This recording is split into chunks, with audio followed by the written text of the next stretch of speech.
আজি কেইবছৰ হ'ল খুৰাৰ? খুৰাটো এতিয়া লিভ ইয়েৰহে, সেইটো কাৰণে 15 বছৰ 15 ইয়াৰ্ছ। সকলোকে নতুন এটা ভিডিঅ'লৈ স্বাগতম জনাইছোঁ। আজি আমাৰ কাৰণে এটা বিশেষ দিন, তাৰমানে এখেতৰ আজি জন্মদিন। 4 বছৰৰ মূৰে মূৰে এই ফেব্ৰুৱাৰী 29 তাৰিখটো আহে। গতিকে এই দিনটো মই যেতিয়াৰ পৰা বিয়া হৈছোঁ তেওঁৰ লগত তেতিয়াৰ পৰা খুব আগ্ৰহে বাট চাই থাকোঁ আৰু কেইবাৰমানহে পাইছোঁ। 2001 চনৰ পৰা বিয়া হৈ 2004 চনত পালোঁ, তাৰপাছত 8ত, আকৌ 12ত, তাৰপিছত এনেকৈ আৰু কেইবছৰমানহে পাইছোঁ। কিন্তু খুব ভাল লাগে, এনেকুৱা এটা আনকমন দিনত এওঁ জন্ম হৈছিলে। বাৰু যি নহওক, আপোনালোকে সকলোৱে আশীৰ্বাদ কৰিব এখেত যাতে সুস্থ হৈ থাকক আৰু তেওঁৰ পৰিয়ালটো ধুনীয়াকৈ চলাই নিয়ক, তাকে সকলোৰে ওচৰত আশীৰ্বাদ বিচাৰিছোঁ। আৰু নবহে ওচৰত, মই খুব জোৰকৈ বহাইছোঁ আৰু আপোনালোকে মোৰ ভিডিঅ'বোৰত দেখিছে আৰু ওলালেই পুটুককৈ আঁতৰি যায়। গতিকে এনেকেই আৰু মই অলপ দিনৰ আগতে এটা শ্বৰ্ট ভিডিঅ' দিছিলোঁ। আমাৰ বিয়া 2001ত হৈছিলে আৰু তেতিয়াৰ পৰা আমি একেলগতে 23 বছৰ পাৰ কৰিলোঁ। সুখে দুখে এনেকৈ আমাৰ এটা সৰু পৰিয়াল, ল'ৰা ছোৱালীহাল আৰু আমি দুজন, এনেকৈ আমাৰ সংসাৰখন।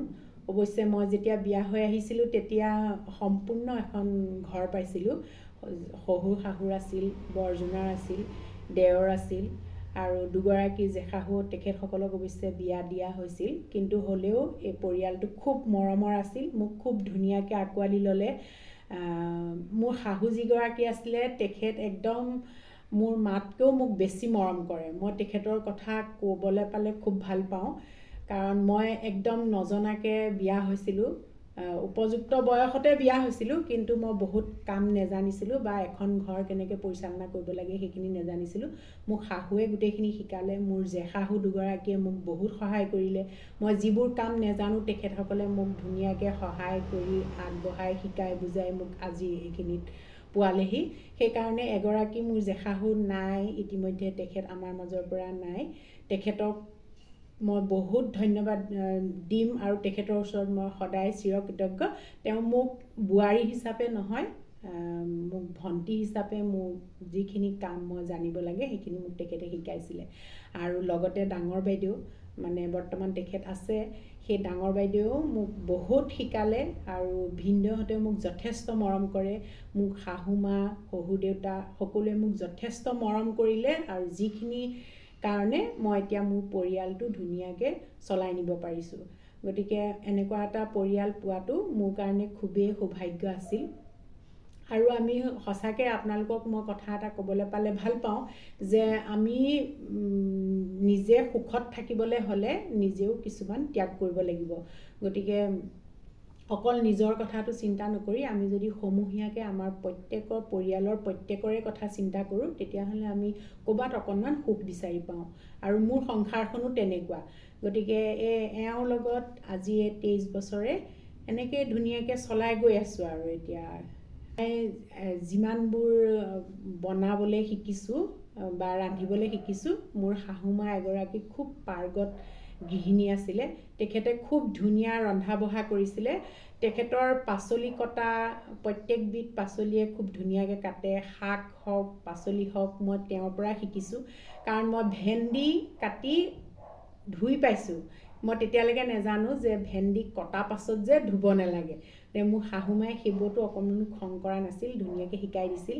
তেখেতে খুব ধুনীয়া ৰান্ধিছিল। কোনোবাই তেখেতৰ সিজোৱা দাইলখন খাই ভাল পায়, কোনোবাই তেখেতে ৰন্ধা মাংসৰ আঞ্জা খাই ভাল পায়, টেঙা আঞ্জা খাই ভাল পায়। গতিকে তেখেতৰ পৰা মই বহুত শিকিলোঁ আৰু মোক বহুত মৰম কৰিলে, বোৱাৰী হিচাপে নহয়, ছোৱালী হিচাপে। এতিয়া আপোনালোকে ক'ব যে তেখেতৰ অনুপস্থিতিতহে এনেকুৱা নহয়। মোক যিখিনিয়ে লগ পাইছে, আমাৰ যিখিনি ঘৰুৱা মানুহ আছে, এইখন ঘৰৰে হওক বা সেইখন ঘৰৰে হওক, গতিকে সকলোৱে ক'ব যে মোৰ শাহুমা কেনেকুৱা আছিলে। গতিকে মই তেনেকুৱা এগৰাকী মাক পাই মোক খুব ভাল লাগিলে আৰু তেখেতৰ অনুপস্থিতি এতিয়া খুব অনুভৱ কৰোঁ। লগতে মোৰ দেওৰ, বৰজনাৰ, তেখেতসকলো খুব ভাল আছিলে আৰু মোক বহুত মৰম কৰিছিলে।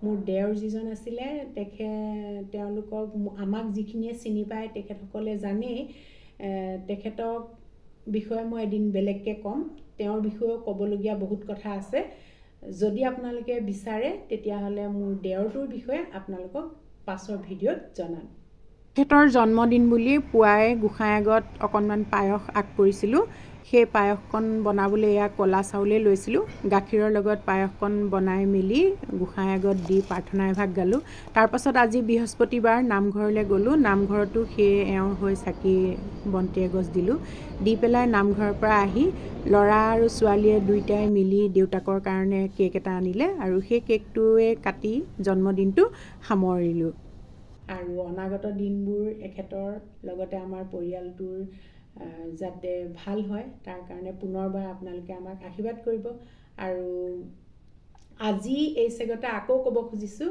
যে যিসকলে এই ফেব্ৰুৱাৰী 29 তাৰিখটোত জন্ম হৈছে তেখেতসকললৈও আমি সকলোৱে শুভেচ্ছা জনাইছোঁ গতিকে আমাৰ সৰু পৰিয়ালটোৰ বিষয়ে মই আপোনালোকক ক'লোঁ যদি ভিডিঅ'টো ভাল লাগে তেতিয়াহ'লে লাইক কমেণ্ট আৰু শ্বেয়াৰ কৰিব আপুনি যদি মোৰ চেনেললৈ নতুনকৈ আহিছে তেতিয়াহ'লে চেনেলটো ছাবস্ক্ৰাইব কৰিব পুনৰ এটা নতুন ভিডিঅ'লৈ আপোনালোকৰ মাজলৈ আহিম আজিলৈ সামৰোঁ ধন্যবাদ